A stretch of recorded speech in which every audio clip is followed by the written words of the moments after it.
ఈరోజు బాగా తెలుగుదేశాన్ని బలపరిచే పత్రికలో ఒక పతాక శీర్షిక, అసలు కొండ మీద ఏం జరుగుతుంది? ఈ ప్రశ్న నేను దాదాపు మిమ్మల్ని రోజు అడుగుతున్నా. వీళ్ళని వాళ్ళు ఈ పార్టీ నా పార్టీ, ఆ పార్టీని ఈ పార్టీ అనడం బాగానే ఉంది, కానీ కొండ మీద ఏం జరుగుతుందో మాకు నివేదిక ఇవ్వండి అంటే మాకే సరైన నివేదిక ఇవ్వలేదని హైకోర్టు కూడా నిన్న టీటీడీ పాలక వర్గాన్ని తప్పు పట్టింది. మళ్ళీ మీరు మీ అభిప్రాయం ఏంటో చెప్పిన తర్వాత కానీ మేము తీర్పు ఇవ్వలేము, ఆదేశాలు ఇవ్వలేమని వాళ్ళు చెప్పారు. ఏదైనా పరకామణిలో అవకతవకలు జరిగాయి, ఇన్ని రోజులు గరళ కంఠుల్లాగా వాటిని మింగి కూర్చున్నారు, వాటిని అలా బయట పెట్టకుండా అనేది ఒకటి అర్థమైంది. కానీ ఇది అంతకంటే ఇది రాజకీయం కూడా ఉంది. ఇది వైసీపీ టీడీపీ లేదా వగైరా వగైరా రాజకీయం కాదు. ఇది అసలు తిరుమల కొండ సాక్షిగా సాగుతున్నటువంటి బృహత్తర రాజకీయం. అది ఎంత రాజకీయం అంటే, రాష్ట్ర ఉప ముఖ్యమంత్రి అలాగే పంచాయతీరాజ్ శాఖ మంత్రి పవన్ కళ్యాణ్ గారు పంచాయతీరాజ్ శాఖ కోసం ఒక గెస్ట్ హౌస్ కట్టుకుంటాము మా శాఖకు సంబంధించి మేము అంటే ఆయనకు అనుమతి ఇవ్వలేదు.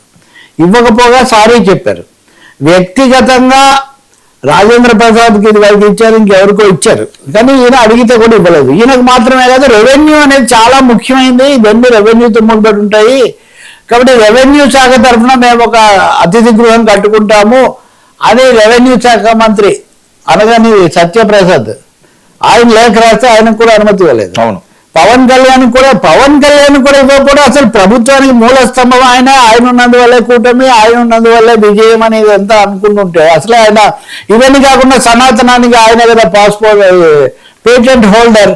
కాబట్టి ఆ విధంగా చూసినా కొండ మీద ఉండాలి అనుకుంటే ఆయనకే ఇవ్వకుండా సారీ చెప్పడం, సరిదిద్దుకోవడానికి ఏమో కొండగట్టు ఆంజనేయ స్వామి దగ్గర ఏదో ఇచ్చారు సతం కట్టించడానికి, అది కూడా గెస్ట్ హౌస్ కాదు. ఇది జరిగింది, అది చాలా బాగుండదని గుర్తించారు కాబట్టి 1-2 సార్లు పవన్ కళ్యాణ్కు సారీ చెప్పారు. అదొకటి అయిపోయింది. ఆయన సంతృప్తి చెందారా లేదా అది ఆయనకు సంబంధించింది. కానీ ఇప్పుడు ఈ పత్రిక చెప్పే కథనం ప్రకారము జంగా కృష్ణమూర్తి ఈయన అంతకుముందు ఉన్నారు, ఈయన వైసీపీలో ఉన్నారు, కాంగ్రెస్లో ఉన్నారు, ఇప్పుడు టీడీపీలో ఉన్నారు.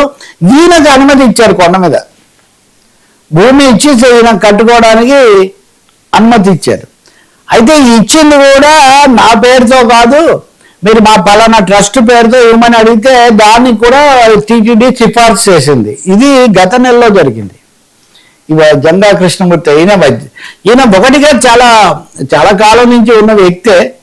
వైఎస్ రాజశేఖర రెడ్డి హయాంలోనే ఈయనకు ఏదో ఇవ్వబోయారు, కానీ అప్పుడు కుదరలేదు. రెండోది ఆయన కట్టిన డబ్బు కూడా ఏదో ఆలస్యమైందని అది జరగలేదు. ఆ తర్వాత మళ్ళీ వైసీపీ హయాంలో కూడా కేటాయించారు, కానీ అప్పటికి వాళ్ళు ఇవ్వాల్సిన మొత్తం అది 10 లక్షల నుంచి దాదాపు ₹1 కోటి కావడంతో కొంత ఆలస్యమైందని చెప్తున్నారు. ఆ తర్వాత ఇచ్చారు, కానీ ఇచ్చిన తర్వాత నాకు కాదు ట్రస్ట్ అనేసరికి గత ప్రభుత్వంలోనే, అంటే అన్నీ అయిపోయాయి అనుకో, గత ప్రభుత్వంలోనే ట్రస్ట్ పేరుతో అయితే ఇవ్వలేము, వ్యక్తి పేరుతో అయితే ఇస్తామని వాళ్ళు అన్నారు. దాంతో అది ఆగిపోయింది. సో ఆయన అంత తర్వాత తెలుగుదేశంలో చేరారు. తెలుగుదేశంలో చేరిన తర్వాత దిస్ ఈజ్ ది స్టోరీ. తెలుగుదేశంలో చేరిన తర్వాత టీటీడీ దాన్ని పరిశీలించి ఆ రాష్ట్ర ప్రభుత్వము టీటీడీని అడిగింది, టీటీడీ కూడా ఇవ్వమని చెప్పింది. చెప్తే వ్యక్తుల పేర్లతో ఇవ్వచ్చు కానీ ఇలా ట్రస్టుల పేర్లతో ఇవ్వకూడదు, ఎందుకంటే కొన్ని ఆ పీఠాలకు స్వాములకే రద్దు చేశారు కదా, అంటే మీరు మళ్ళీ ఆలోచించారంటే మళ్ళీ ఆలోచించి ఇవ్వచ్చు అని చెప్పారు.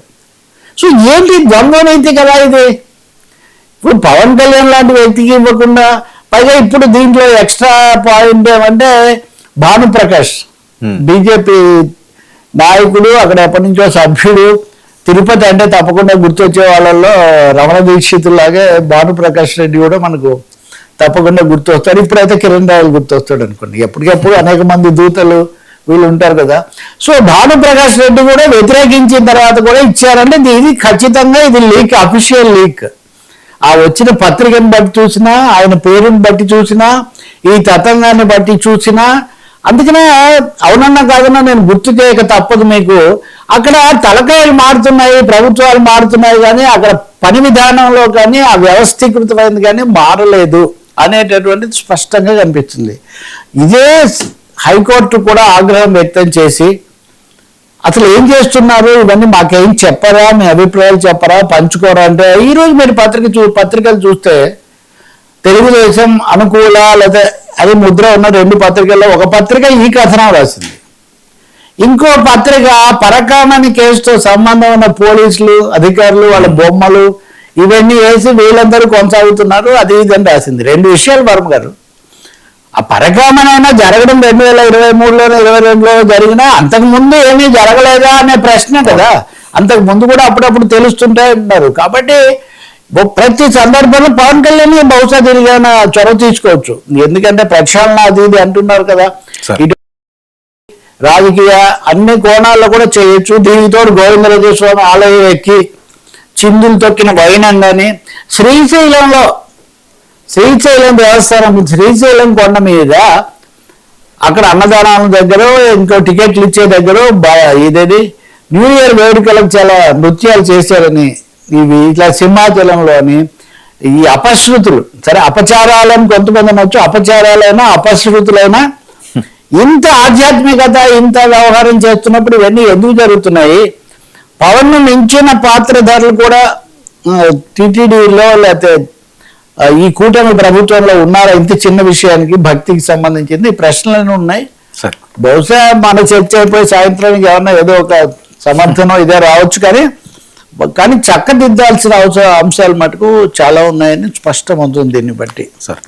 అంతకుముందు అవినీతి అట్లే ఉంది. ఇప్పుడు వేరకు ఐవి సుబ్బారెడ్డికి ఢిల్లీ హైకోర్టులో అంతకుముందు కొంచెం ఉపశమనం ఇచ్చారు కానీ తర్వాత మేము వార్తలు రాయకుండా మేము ఆపలేమన్నారు. అలా అన్నారు కాబట్టి వార్తలు వస్తున్నాయి.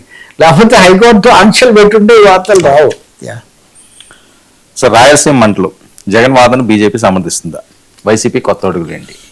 ఒకటి రాయలసీమ ఈ నదీ జిల్లాలకు సంబంధించి రేవంత్ రెడ్డి నేను చంద్రబాబు అని చెప్పటము, తర్వాత ఆయనేమో తెలుగు వాళ్ళందరూ కలిసి ఉండాలి, గోదావరి జిల్లాలు వాడుకోవాలి, ఆంధ్రప్రదేశ్లో నదులు అనుసంధానం చేయాలి ఇంతవరకే చెప్పి ఊరుకున్నారు. ఆ విషయం మీద ఆయన ఏమీ దాని వివాదంలోకి పోలేదు. కానీ ఇప్పుడు చాలా భారీ ఎత్తున రాయలసీమలో వైసీపీ నాయకులు బీటి దగ్గరికి వెళ్ళి ఆ జలాశయాల దగ్గరకో